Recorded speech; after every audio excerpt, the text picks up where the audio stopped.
The problem of restoring to the world original and eternal beauty is solved by the redemption of the soul. The ruin or the blank that we see when we look at nature is in our own eye. The axis of vision is not coincident with the action of things, and so they appear not transparent, but opaque. The reason why the world lacks unity and lies broken in heaps is because man is disunited with himself. He cannot be a naturalist until he satisfies all the demands of the spirit. Love is much its demand as perception. Indeed, neither can be perfect without the other.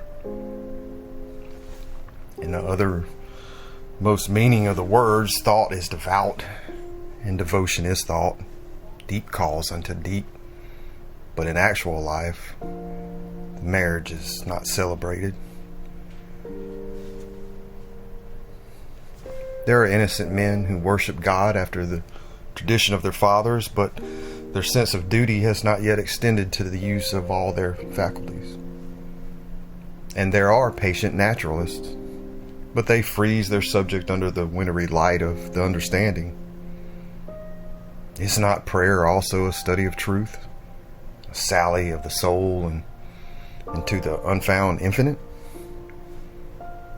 No man ever prayed heartily without learning something.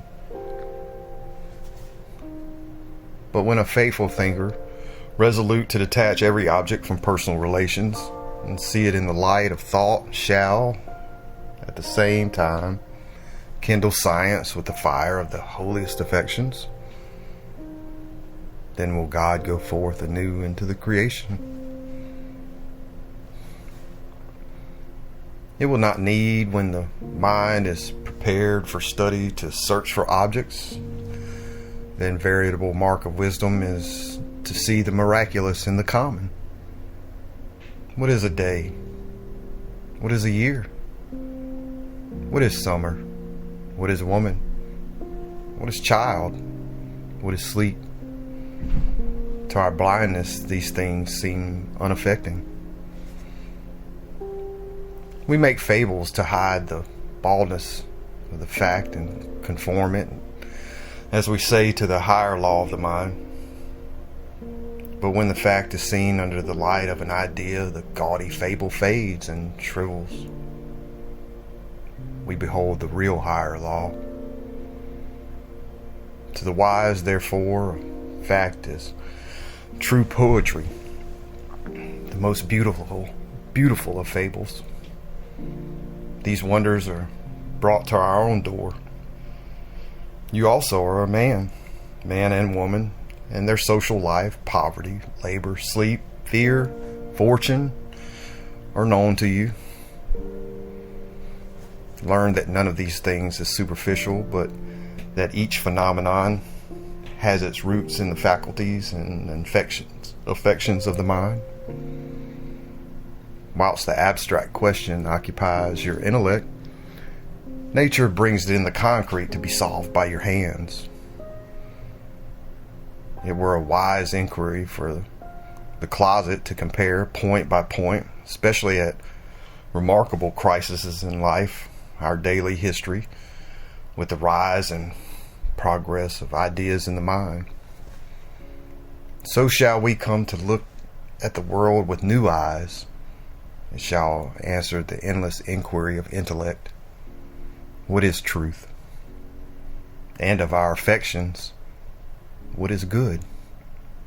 By yielding itself passive to the educated will. Then shall come to pass what my poet said. Nature is not fixed but fluid. Spirit alters, molds, makes it. The immobility or bruteness of nature is the absence of spirit. To pure spirit, it is fluid, it is volatile, it is obedient. Every spirit builds itself a house, beyond its house a world, and beyond its world a heaven. Know then that the world exists for you is the phenomenon perfect. What we are, that only we can see. All that Adam had, all that Caesar could, you have and can do. Adam called his house heaven and earth. Caesar called his house Rome. You perhaps call yours a cobbler's trade, 100 acres of plowed land, or a scholar's garret. Yet line for line and point for point, your dominion is as great as theirs, though without fine names. Build, therefore, your own world. As fast as you can conform your life to the pure idea in your mind that will unfold it its great proportions. Correspondent revolution in things will attend the influx of the Spirit. So fast will the disagreeable appearances, swine, spiders, snakes, pests, madhouses, prisons, enemies, vanish. They are temporary and shall be no more seen. The sordid and filths of nature, the sun shall dry up and the wind exhale. As when the summer comes from the south, snow blankets melt, and the face of the earth becomes green before it, so shall the advancing Spirit create its ornaments along its path and carry with it the beauty it visits, and the song which enchants it shall draw beautiful faces, warm hearts, wise discourse, and heroic acts around its way until evil is no more seen. The kingdom of man over nature, which cometh not with observation, a dominion such as now is beyond his dream of God, he shall enter without more wonder than the blind man feels who is gradually restored to perfect sight.